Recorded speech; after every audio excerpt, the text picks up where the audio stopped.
मनुष्य की एक विशेष प्रवृत्ति होती है, वो कभी स्वयं से संतुष्ट नहीं रहता, कभी स्वयं से प्रसन्न नहीं रहता। जो है उससे अधिक पाना चाहता, जो पा लिया उससे आगे बढ़ना चाहता, अपने जीवन में बदलाव, परिवर्तन लाना चाहता। और ये प्रवृत्ति संसार में सबसे महान है, क्योंकि इसी प्रवृत्ति के चलते संसार में विकास होता है। किंतु इस बदलाव के लिए मनुष्य उसकी खोज में रहता है जो उसके जीवन में बदलाव ला सके, उसे मार्ग दिखा सके, उसके जीवन में परिवर्तन ला सके। और इसके लिए मनुष्य संसार भर में उसे खोजता है जो उसके पास है।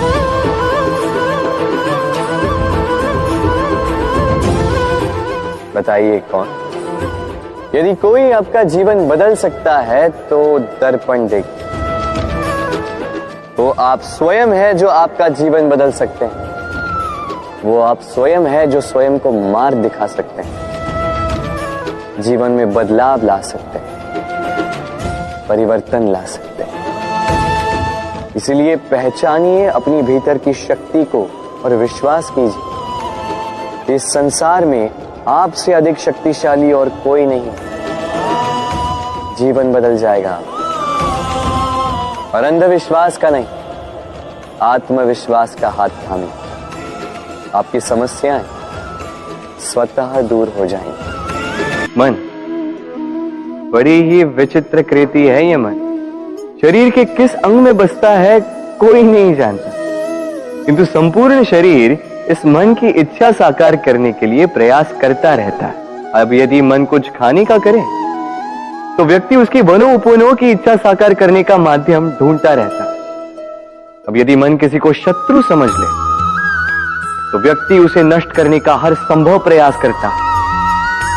अब यदि मन किसी से प्रेम करे तो उसकी प्रसन्नता के लिए हर सीमा लांघने के लिए सज्ज रहता है।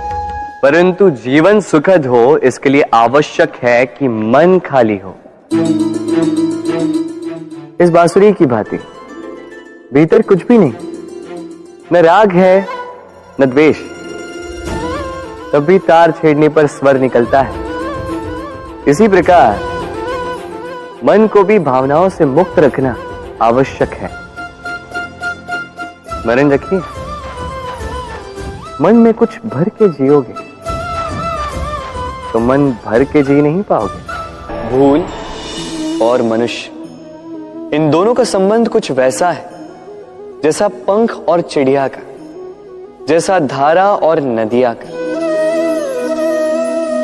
यदि भूल मनुष्य के स्वभाव का इतना महत्वपूर्ण अंग है तो आप सोचिए, इस पर लज्जा क्यों? इस पर लज्जा करना ठीक है ही नहीं। वैसे देखा जाए तो भूल हमें स्वयं को और श्रेष्ठ बनाने का अवसर देती है, पहले से अच्छा प्रदर्शन करने की प्रेरणा देती है। अब कदाचित आप में से कुछ इस बात से सहमत नहीं हो, क्योंकि बहुतों की दृष्टि में भूल दोष को जन्म देती, दोष अपराध को, और अपराध के लिए क्षमा नहीं दंड मिलना चाहिए। किंतु क्या आपने कभी सोचा है कि ऐसा क्यों होता है? क्या कारण है इसका? इसका कारण है भूल स्वीकार करने से बचना। यदि आप कोई भूल करोगे और उसे स्वीकारोगे नहीं तो वो भूल दोष में बदल जाएगी और वो दोष अपराध। तो साहस रखिए, अपनी भूल को स्वीकार करना अपनी भूल को सुधारने की दिशा में सबसे पहला कदम होता है। और स्मरण रखिएगा, यदि कुछ अपराध है तो वो है समय पे अपनी भूल ना स्वीकार। हमारा शरीर प्रकृति की सर्वोत्तम रचना है। जो अंग, जो तत्व हमें मिले उन सब का अपना अपना एक संदेश है। 2 आंखें दी हैं देखने के लिए, 2 कान दिए हैं सुनने के लिए, नथुने भी 2 हाथ दिए हैं दोहरा परिश्रम करने के लिए, किंतु जीव केवल एक। उस पर भी नुकीले बलिष्ठ दांत दिए उनकी रक्षा के लिए। कभी सोचा है क्यों?